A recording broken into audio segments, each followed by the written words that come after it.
Hey everybody, Dr. Sajewicz here. I wanted to show you another case and give you another example of how one of my experienced techs just makes my life and the life of their patients that much better. Okay, so in this example, we're going to look at a CT of the chest, and more specifically, we're going to look at a heart study.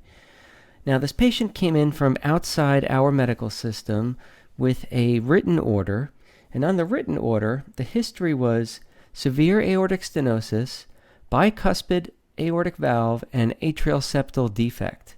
And then somewhere else written in the order said something about an aneurysm. Okay, so the way, I guess, the order is written and the way the type of study they ordered a CT coronary study. But you would expect with that sort of history, maybe this patient should be worked up for valvular disease, right? You want to look at the aortic valve to see how bad the stenosis is. Maybe the patient's going to go off for a TAVR, right? So they're going to get some sort of valve implanted through an artery, right? They go in through an artery in the groin and they do this, transcatheter placement of these valves now, this like minimally invasive type valve surgery. And a lot of places have been doing these for a while now, and the surgeons and the interventional cardiologists have gotten really good at them, and they're not just doing them on, poor surgical candidates anymore. So anyway, this patient has this history, and they ordered a CT coronary study, and so it was a little confusing. So I didn't even know about this, right? So it came to my attention because I ended up seeing the order, and then I called the tech to find out if they knew anything more. And guess what he told me? He's like, oh yeah, I already called the office and verified. They definitely want a CT coronary study. They're not interested in the valve because the patient's going to go for an open heart surgery for the valve replacement. Now that's huge. Okay, now if I didn't know that and we couldn't get a hold of the doctor's office, we may have considered changing the order to a valves type study, like a TAVR protocol CT, which is a completely different scan than you would get when you're doing a coronary study.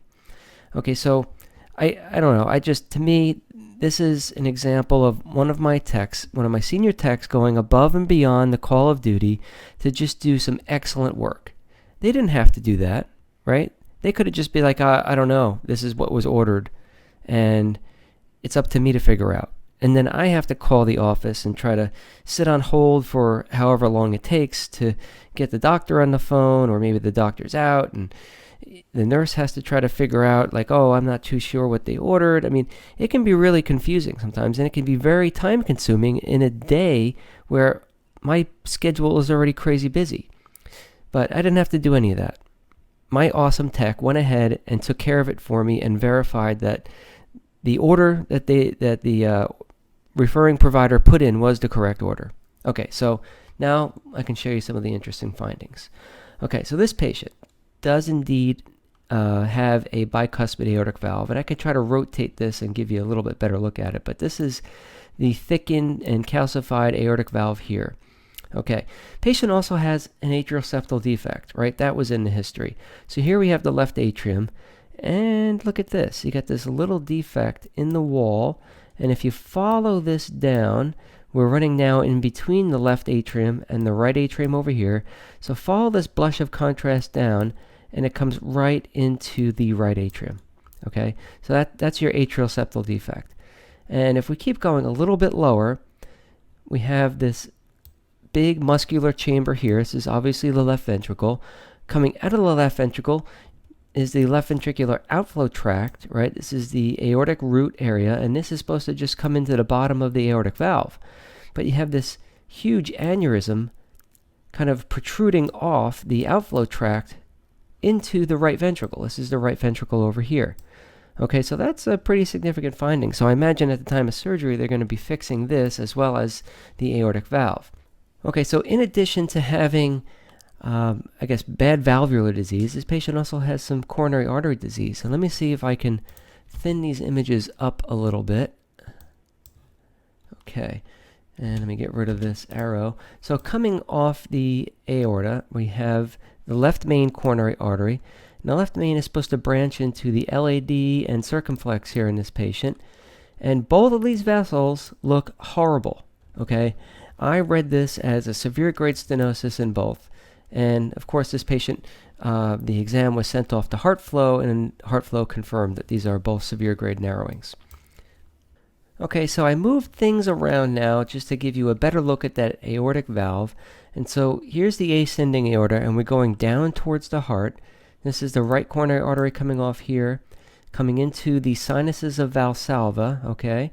And in this region, we have the bicuspid aortic valve, right? You're supposed to have 3 cusps here, and we just have 2, right? Because one of them has been fused. The valve is also thickened with some bulky calcifications. So you can imagine trying to pump blood through this really thickened and calcified valve is going to be pretty hard. And that's where the patient ends up getting symptomatic. The harder the left ventricle has to work, it can do it to a point, and also the left ventricle can compensate for the extra work by hypertrophying, but then over time, that left ventricle will begin to fail, okay? And that's why these patients need to get a valve replacement. Okay, so that's all I had for you guys today. I wanted to just give you another example of a really cool, interesting case, but more importantly, tell you how the senior techs, the ones who you love to work with every day, make your life so much better, and at the same time, they're doing really good patient care.